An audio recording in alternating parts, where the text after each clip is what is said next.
तो आदाब, नमस्कार, गुड इवनिंग, सत श्री अकाल। एक बार फिर आप तमाम लोगों का स्वागत है क्राइम तक की कहानी के एपिसोड में। उम्मीद है पूरी फैमिली अच्छी होगी, अपना और अपनों का ख्याल रख रही होगी। दुनिया में चोरी की अनगिनत दास्तान, अनगिनत कहानियां हैं। बहुत सारे रोंगटे खड़े कर देने वाली कहानियां हैं, बहुत सारी हैरान कर देने वाली कहानियां हैं। लेकिन आज की जो कहानी है, उस कहानी में जो चोर है और फिर चोरी के बाद जो होता है, मुझे नहीं लगता कि मैंने ऐसी कभी कहीं कहानी सुनी या फिर किसी को सुनाई। 1993 की बात है। कहानी की सरजमीन है नेपाल का काठमांडू, जो राजधानी है उनकी। 1993 मुझे याद है कि तब पूरी दुनिया में इतनी ज़्यादा सिक्योरिटी और सुरक्षा एयरपोर्ट पे भी नहीं हुआ करती थी, क्योंकि तब शायद टेररिज्म अपने पीक पे नहीं था, 9/11 हुआ नहीं था। 9/11 के बाद ही लोगों ने ये जाना कि एयरपोर्ट और जो प्लेन है वो कितना ख़तरनाक हो सकता है किसी टेररिस्ट अटैक के लिए। और नेपाल वैसे भी बड़ा, इस मामलों में माओवादियों का छोड़ दूँ तो अपना पीसफुल, दुनिया भर के सैलानी टूरिस्ट वहाँ घूमने आते और कैसीनो में जुआ खेलते। अपने इंडिया के आसपास के करीबी सबसे जो है देश नेपाल ही है। बहुत सारे इंडियन भी जाते हैं वहाँ कैसीनो में। मुझे नेपाल के कई कैसीनो को देखने का मौका मिला है। तो वहाँ के सबसे बड़े कैसीनो में से एक कैसीनो, उसका नाम था रॉयल कैसीनो। बहुत सारे लोग यहाँ खेलने के लिए आते थे, लेकिन इन सब का भी एक सीज़न होता है। जैसे क्रिसमस, न्यू ईयर, ऐसे मौक़ों पर लोग बड़ी तादाद में आते हैं कैसीनो में। तो सबसे ज़्यादा जुआ खेलने के लिए सबसे ज़्यादा कमाई उसी दौर में होती, मतलब कई 100 करोड़ रुपए, वो भी फॉरेन करेंसी में। डॉलर वॉलर में वहाँ ज़्यादा खेल होता है, क्योंकि नेपाली करेंसी की वैसे वैल्यू नहीं है बाहर। तो आमतौर पर जो डॉलर है उसी की मान्यता है, उसी में वहाँ उस कैसीनो में आप जाइए और खेलिए, एक्सचेंज कीजिए अपना करेंसी डॉलर में। तो इस कैसीनो की इस कमाई के बारे में कुछ चोरों को पता चला, और उन्हें यह भी पता चला कि इस कैसीनो में सबसे ज़्यादा पैसे कब होते हैं। उन्हें यह भी पता चला कि इस कैसीनो की कमाई के पैसे कितने दिन में या कितने घंटे में बैंक तक पहुंचा दिए जाते हैं। अब बैंक में जाकर लूटना मुश्किल है। तो जब ये सारी चीज़ें पता चली तो उन्होंने कहा कि हमें तब इस कैसीनो को लूटना है जब सारे पैसे इस कैसीनो के अंदर हों और बैंक ना जाए। और ऐसे कौन कौन से मौके हैं जब कैसीनो के अंदर वो पैसा कुछ दिनों तक रखा हो। तो पता चला न्यू ईयर, 31 दिसंबर की नाइट सबसे ज़्यादा भीड़, सबसे ज़्यादा कमाई। उसके बाद 1 जनवरी को छुट्टी, बैंक बंद। तो अगले दिन भी सारे पैसे उसी कैसीनो के में एक बेसमेंट है, और उस बेसमेंट में एक तिजोरी है, और उस तिजोरी में सारे पैसे रखे जाते हैं। यानी 24 घंटे हैं चोरों के पास उस कैसीनो में जाकर चोरी करने के लिए। अब ये बेसिक जानकारी सारी इकट्ठा हो गई। अब प्लान को ज़मीन पर उतारना था।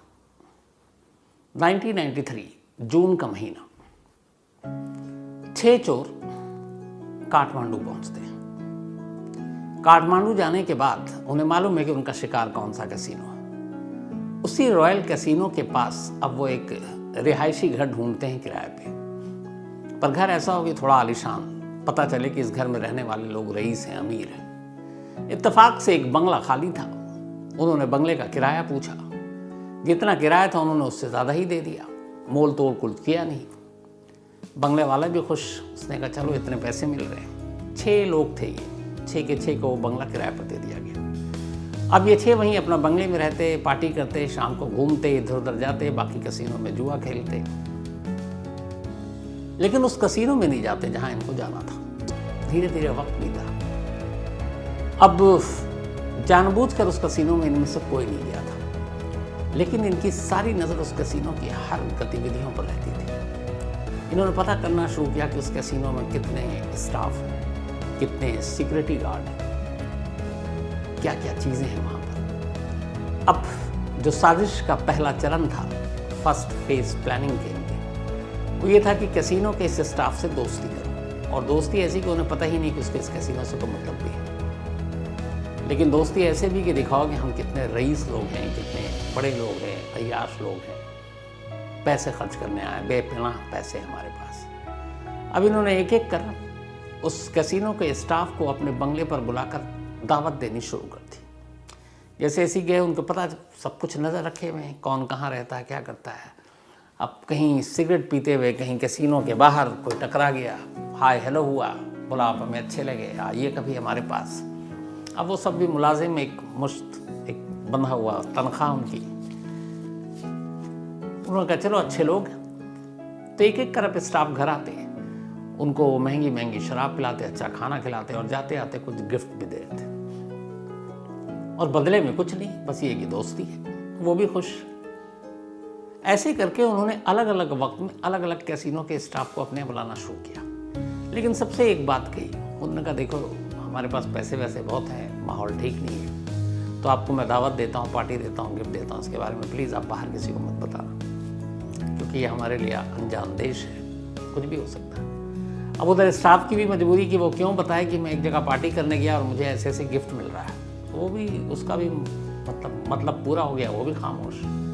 और इसी खामोशी का फ़ायदा उठाकर धीरे धीरे उन्होंने जितने मेन स्टाफ थे उन सबको अलग अलग मौक़ों पर घर बुलाया, उनसे दोस्ती की, पार्टी की, गिफ्ट दिया, एक तरह से उनका भरोसा जीत लिया। और उन्हें भी ये पता है कि यार ये बुलाता है, खिलाता पिलाता है, गिफ्ट देता है और हमसे कोई काम तो कराता नहीं, ना पूछता है, ना कोई जानकारी। और ये लोग कैसीनो के बारे में कोई बात नहीं करते, बल्कि जो स्टाफ आता अगर वो बताना भी चाहता तो ये कहते हैं हमारा इसमें इंटरेस्ट नहीं है।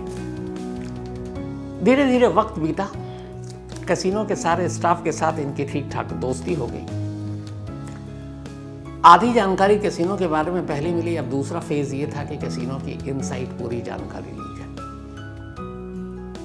अब इनसाइड जानकारी लेने के लिए क्या, तो अंदर जाना पड़ेगा। पहले स्टाफ का भरोसा जीता, कुछ दिन का गैप रखा, फिर उसके बाद ये कैसीनो में दाखिल हुआ और जाके यूं ही नॉर्मल खेला। 6 लोग थे, 1-2 लाख रुपए जीते, 1-2 लाख रुपए हारे।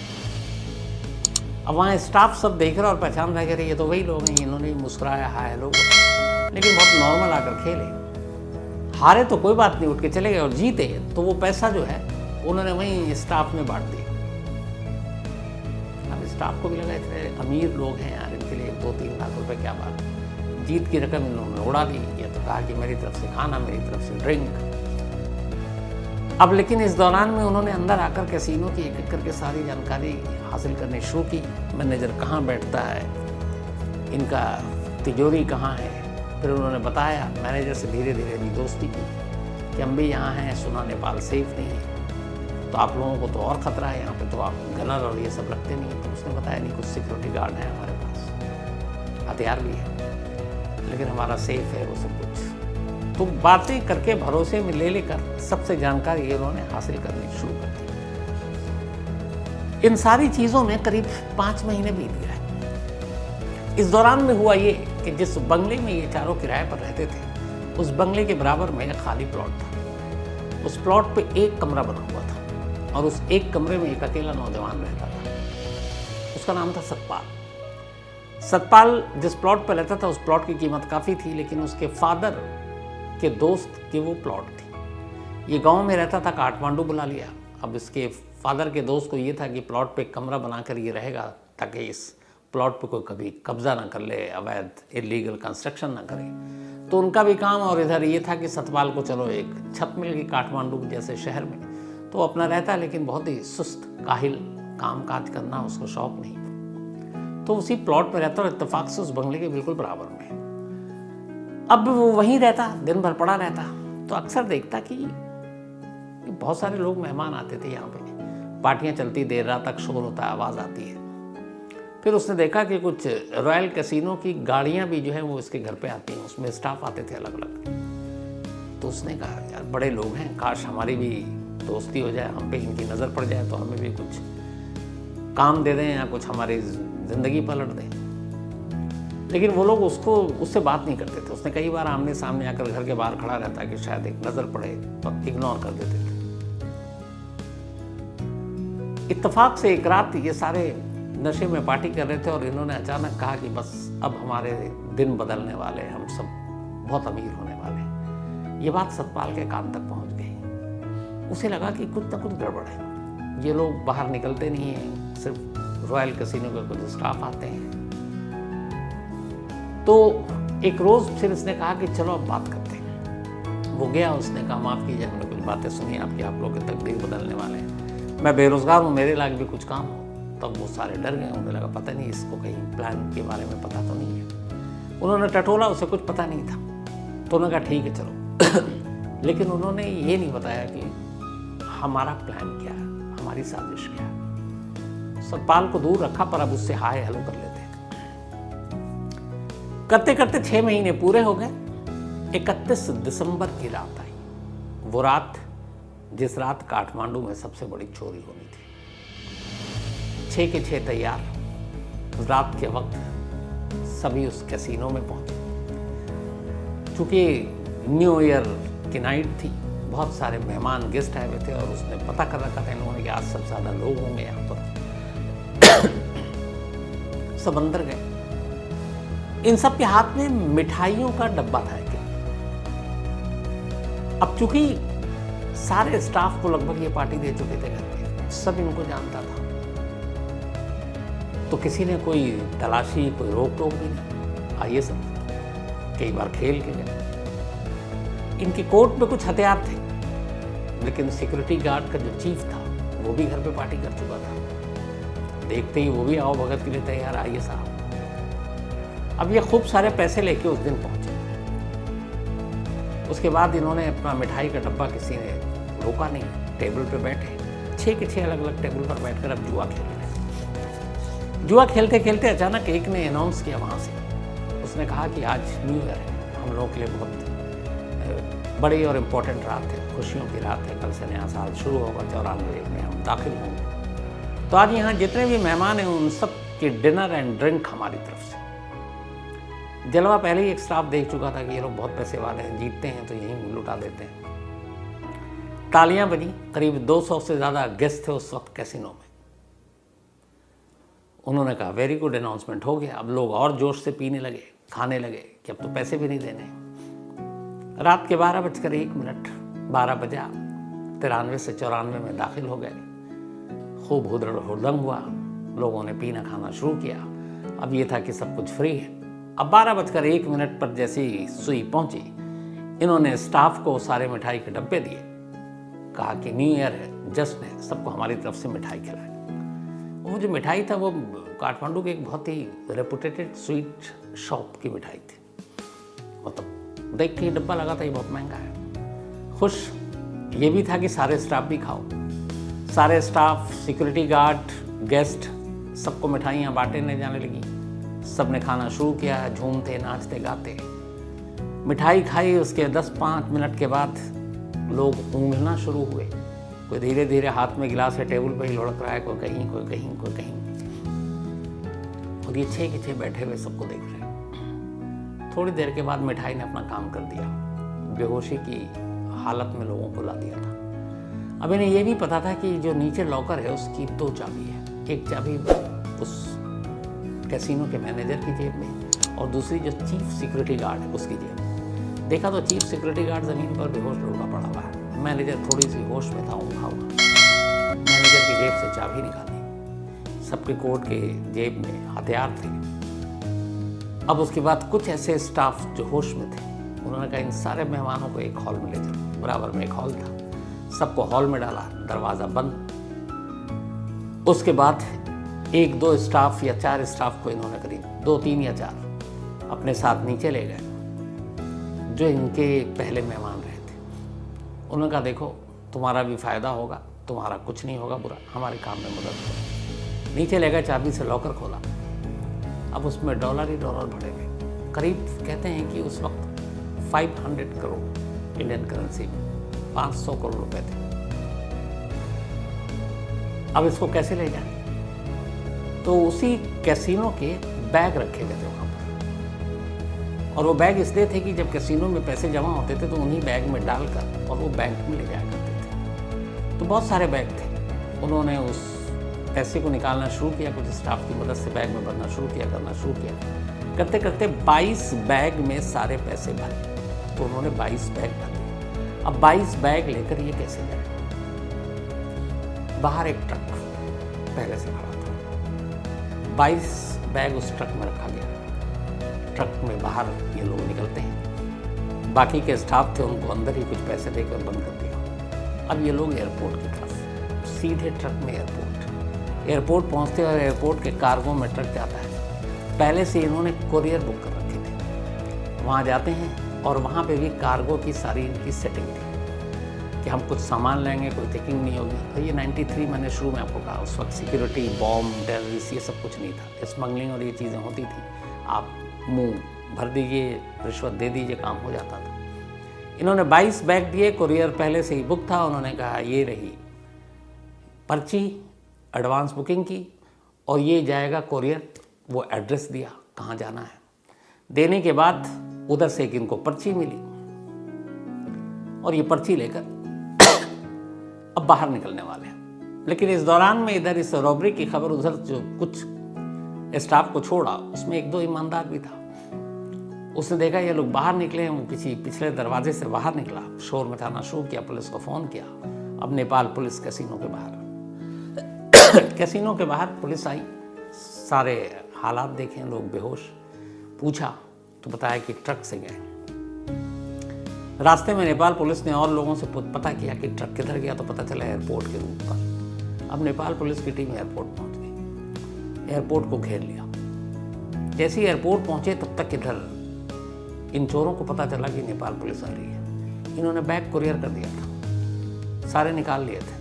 वापस आनंद फानन में ये ट्रक पर बैठे, ट्रक को अभी लेके फिर से तेज़ रफ्तार में भागने लगे, झांसा देने के लिए, ताकि पुलिस को लगे कि ये हमें देखकर भाग रहे हैं। अब ये भागते गए और पुलिस पीछा करती गई। लगा कि कहाँ तक भागेंगे, पकड़ लेंगे। तभी ट्रक एक पुल पर पहुंचा, नीचे नदी थी। इन लोगों ने ट्रक को नदी में गिरा दिया। नदी में गिरा, चोर बाहर खुद नदी में गिरे, तैरने लगे। पुलिस की टीम पहुंची, गोताखोरों को बुलाया गया, नाव बुलाए गए, क्रेन बुलाई गई। इसके बाद थोड़ी सी मशक्क़त के बाद 6 के 6 चोर पकड़े गए। अब ट्रक की बारी थी, ट्रक खोला गया, ट्रक खाली, ट्रक में कोई पैसा नहीं। अब पुलिस हैरान, पैसे कहाँ गए। अच्छा, इन सारी चीज़ों में जो ट्रक जब पलटा, अभी तक पुलिस को यही है कि इस ट्रक में पैसे हैं जो कैसीनो से लूटे गए हैं, ये ट्रक नदी में है, 6 चोर पकड़ लिए गए हैं, बस इस ट्रक को बाहर लाना है, खोलना है और सारे पैसे हमारे पास हैं। ये 31 दिसंबर की रात को हुआ, ये लोग सुबह निकले थे और अब शाम हो गई थी 1 जनवरी की। मतलब करीब 12-14 घंटे बीत चुके थे इन्हीं ट्रक को निकालने और क्रेन से, मेहनत लगता है। शाम होने के बाद जब ट्रक बाहर आया, ट्रक को खोला गया, पुलिस की आंखें फटी की फटी रह गई, क्योंकि ट्रक के अंदर कुछ था ही नहीं। अब पुलिस ने पूछना शुरू किया, वो मुंह न खोले, सारे पैसे गए कहाँ। पुलिस को ये पता ही नहीं और वो अपनी बात बताने को तैयार नहीं। इधर ये सारी चीजें चल रही है, उधर सतपाल जो है उसकी कहानी दूसरी है। वो शख्स 31 दिसंबर को उसे लग रहा था कि ये लोग कुछ करने वाले हैं। जब रात को ये कैसीनो जाने के लिए तैयार हुए तो वो चुपचाप उनके पीछे पीछे चलना शुरू कर दिया। वो कैसीनो तक गया, कैसीनो के अंदर नहीं गया, वो बाहर इंतज़ार करने लगा कि आज देखता हूँ ये क्या कर रहे हैं। उसे मालूम नहीं था क्या होना है। वो कैसीनो के बाहर देर रात तक खड़ा रहा, क्योंकि वो बाहर निकले नहीं। अचानक देर रात उसने देखा कि एक ट्रक, फिर देखा उसने वो 6 के 6 लोग 22 बैग ट्रक में है और वो बैठ रहे हैं। उसे लगा ये क्या मामला है। उसके बाद वो ट्रक चला गया और ये परेशान कि हुआ क्या है। खैर, इसके बाद उसको अगले दिन पता चला कि एक ट्रक ये लुट गया, चोर नदी में पकड़े गए। वो फिर लोकेशन पे गया तो वहाँ उसको पता चला कि ट्रक तो खाली था। इधर ये पता चला 22 बैग में पैसे थे, तो कुछ समझ में नहीं आया। तभी उसे ये भी पता चला कि ये लोग एयरपोर्ट की तरफ गए थे, लेकिन फिर पुलिस को देख के एयरपोर्ट की तरफ से मुड़ गए। जो काम पुलिस का था वो सतपाल कर रहा है। वो पहुँच गया एयरपोर्ट की तरफ कार्गो पता करने के लिए, लेकिन उसे कोई जानकारी नहीं मिली। वो पता करना अपने लेवल पे, कोई प्लेन उड़ गई, क्या हुआ हो गया। अब वो वापस आया।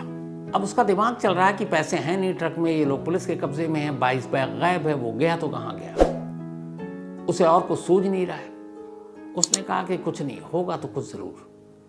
अब उसने कहा कि मैं इसी बंगले के बराबर में उसका प्लॉट था, तो दिन रात उसी बंगले के बाहर ही रहता, काम तो कुछ करता ही नहीं था। उसे पता नहीं किसका इंतजार था। 3 दिन बीते। 3 दिन के बाद अचानक एक डाकिया आया। डाकिया जब आया तो उसने घंटी बजाई बंगले की, ये देख रहा है। वापस आया, डाकिया मुड़ के जाने लगा तो उसने पूछा क्या हुआ। उसने कहा मैं 1-2 बार और आया था, घंटी बजाई, घर में कोई है नहीं, इनके लिए डाक है, एक लिफाफा था। तो उसने कहा हाँ मैं यहीं रहता हूँ, बाकी सब बाहर गए, दे दीजिए मुझे। उसने रिसीव किया, वो लिफाफा ले लिया। अब वो इस इन्वेलप को खोलता है। जब उस इन्वेलप को खोलता है तो देखता है कि अंदर एक कार्गो की पर्ची है, और पर्ची में ये था कि आपने जो कुरियर बुक कराया है वो कुरियर का सामान,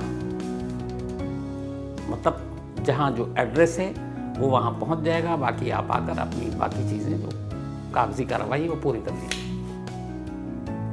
ये पढ़ता है और सीधा जो एड्रेस था जहाँ जाना था, कार्गो पहुँचता है। कार्गो में उस कुरियर कंपनी के काउंटर पर जाता है, पर्ची दिखाता है। पर्ची दिखाता है तो फिर उसको एक दूसरी पर्ची दी जाती है कि ये रहा आपका सामान, कि जहाँ पे आपने जो भेजा था एड्रेस, ये यहाँ से उड़ चुका है, और वहाँ आप कल, उन्होंने टाइम दिया उसका कि 24 घंटे के बाद वहाँ के आप कार्गो से अपना सामान रिसीव कर लीजिएगा, और ये पर्ची दिखाएंगे आपको, वहाँ मिल जाएगा। और वहाँ का एक एड्रेस भी था। अब वहाँ कहाँ, जब ये गया तो उसने देखा कि कार्गो कंपनी ने दिया, उसमें ये था कि ये 22 बैग है, और इन बैग को कार्गो से भेजा गया। कहाँ? जमैका, वेस्ट इंडीज़ का एक इलाका है। जमैका का एक पता था, और उसी पते पर उसको बैग को भेजा गया था। अब जब इसने ये देखा, इसने पता नहीं इधर उधर से कहाँ जुगाड़ किया, उसके बाद फ्लाइट पकड़ी, जमैका पहुंच गया। जमैका जाने के बाद अब इसके पास वो पता है और कार्गो भी कंपनी है। तो पहले तो उसने कहा कि उस पते पे पहुंचने, क्या पता बैग पहुंच गया हो तो सारा काम गड़बड़ा जाएगा। वो उस पते पे पहुंचा, तो जिस पते पर पहुंचा वो पता जो था वो एक घर का था, और उस घर में सिर्फ एक अकेला बुजुर्ग रहता था। उसे जाकर पूछा कि कुछ कार्गो और ये कुछ आया था हमारे। बुजुर्ग ने कहा नहीं। बुजुर्ग बेहद बूढ़ा और अकेला। उसने कहा चलो शुक्र है कि कोई आया नहीं। अब वो उसी घर के पास रहने लगा। इसके बाद एक रोज़ अचानक एक डाकिया आया वहाँ भी कि आपकी ये पर्ची है, ये कार्गो है, सामान आया हुआ, ले लीजिए। ये पर्ची इसने खुद रिसीव की, उसको लेकर एयरपोर्ट गया। एयरपोर्ट जाकर वो पर्ची दी, इसे 22 बैग दिए गए। वो बैग लिया। उसके बाद से सतपाल कहाँ है कोई नहीं जानता। इधर 6 के 6 नेपाल पुलिस के कब्जे में। पुलिस ने उनसे तमाम पूछताछ कर ली, उन्होंने कुछ कहा नहीं, जेल भी भेजा। फिर ये कहा तुम सच बताओगे तो सज़ा कम हो जाएगी। आखिर में 6 के 6 टूट गए और उन्होंने बताया कि हमने ऐसे ऐसे किया था, और हमने ऐसे उसको जमैका कोरियर किया था। पूछा क्यों किया था, तो उन्होंने कहा कि हमने सारी प्लान कर रखी थी। अगर हम चोरी के बाद पकड़े भी जाते तो हमें मालूम था कि हम में से 1-2 तो बच जाएगा, और पैसे निकालने थे यहाँ से, तो 1-2 भी कोई बच जाता, वो सीधे जमैका जाता, वहाँ पैसे रिसीव करता। मैं यहाँ अपने चोरी की जो बाकी थे सज़ा काटते, वापस हम भी जमैका जाते और फिर ऐश करते। लेकिन इत्तेफाक की बात ये कि 6 के 6 पकड़े गए। और उन लोगों ने पूछा कि हमारे एक पड़ोस में सतपाल नाम का शख्स रहता था। पुलिस से कहा क्या वो अभी भी है उस खाली प्लॉट में। पुलिस की टीम भागी तो पता चला कि सतपाल इस चोरी के तीसरे दिन से गायब है। 6 के 6 हंसे, मतलब उनके मन में यही बात थी, चोरी हमने की, ऐश कोई और कर रहा है। आज भी ये रहस्य है कि वो सतपाल है कहाँ, पैसे कहाँ। नेपाल पुलिस को वो पैसे कभी नहीं मिले। तो ये थी एक अजीब कहानी की, जिसमें चोरी 6 चोरों ने की और मज़े उठाए साथ में, जो इस चोरी में शामिल ही नहीं।